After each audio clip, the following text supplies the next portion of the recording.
영상이 재미있으시다면 구독하기 꼭 한번 눌러주세요. 그럼 이제 영상 시작하겠습니다. 안녕하세요. 벌써 이혼한 지 5년이 넘은 45살의 여자입니다. 시간이 한참 지났네요.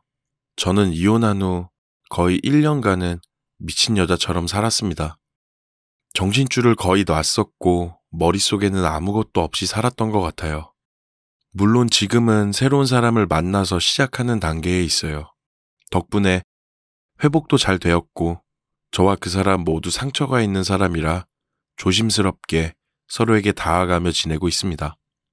역시 새로운 사람으로 상처를 잊는 게 맞나 봐요. 그럼 제가 겪은 이야기를 한번 해볼게요.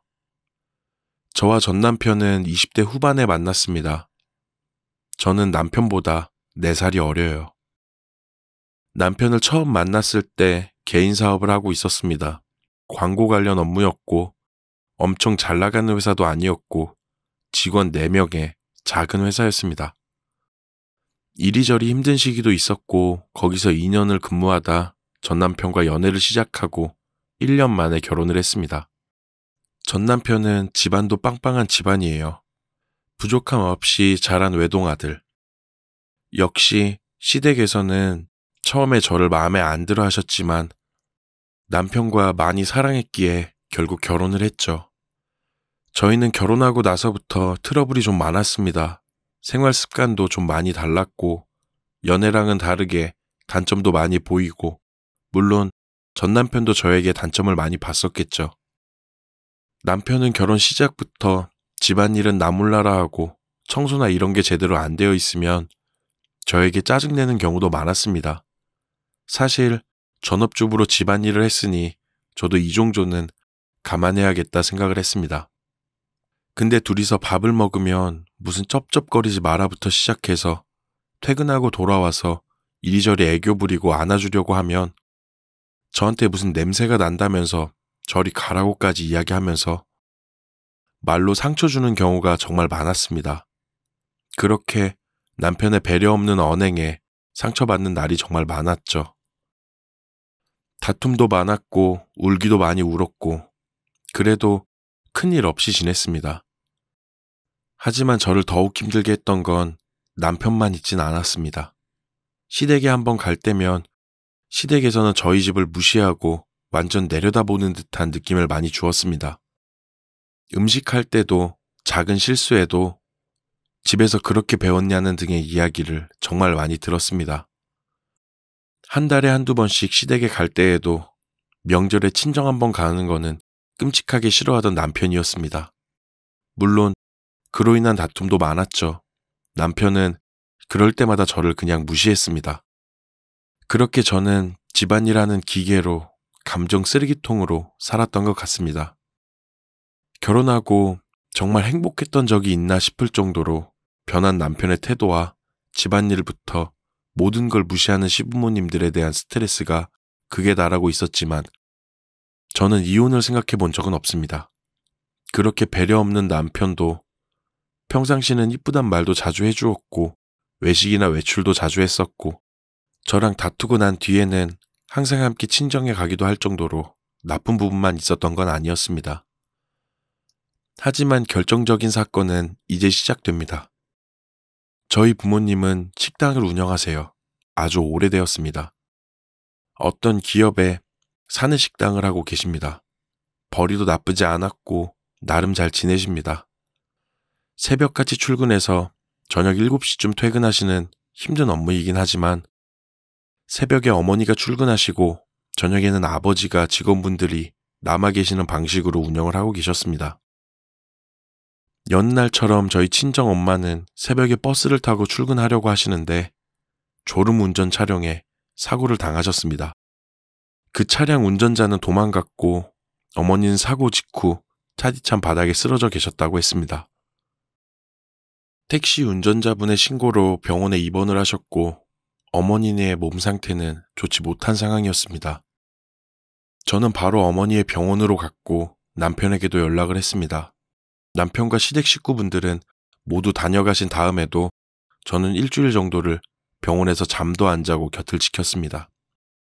사고 이후에 어머니가 깨어나시긴 하셨지만 검사에서 췌장암이 의심된다는 검진 결과에 정밀 검사를 준비하고 계셨고, 저는 더 오래 병원에 있어야 될 것 같다는 생각이 들어서 친정 아버지와 교대를 하고 집에 가서 짐들을 챙긴 뒤 쉬고 다음날 올 생각을 하고 있었습니다.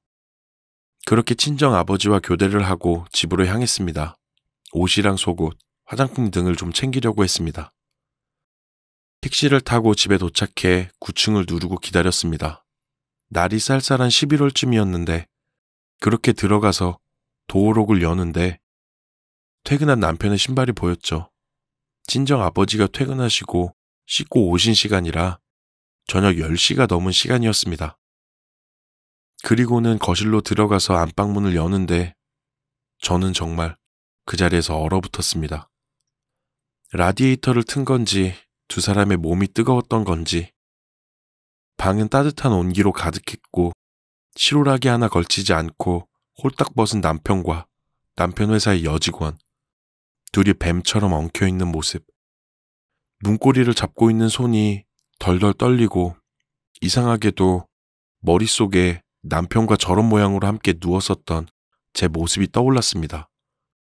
늦게까지 야근한 날 먼저 퇴근한다고 한 뒤에 회사 앞에서 저를 기다려주던 전 남편의 모습, 결혼하자면서 제주도에서 무릎 꿇고 편지를 읽어주던 목소리, 신혼여행에서 웃고 떠들며 수영장에서 물장난치던 모습이 떠올랐습니다. 그 직원 여자가 저를 보고 먼저 비명을 꽥 하고 질렀습니다.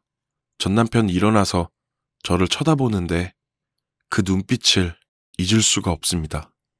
제 이름을 부르는데 저는 내 이름 부르지 말라고 이야기를 하고 집 밖으로 나왔어요.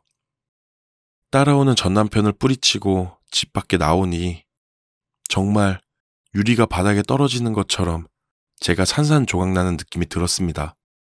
그 추운 날 친정 부모님 병원에도 가지 못하고 친정 집에도 가지 못하고 놀이터 벤치에 앉아서 정말 펑펑 울었습니다.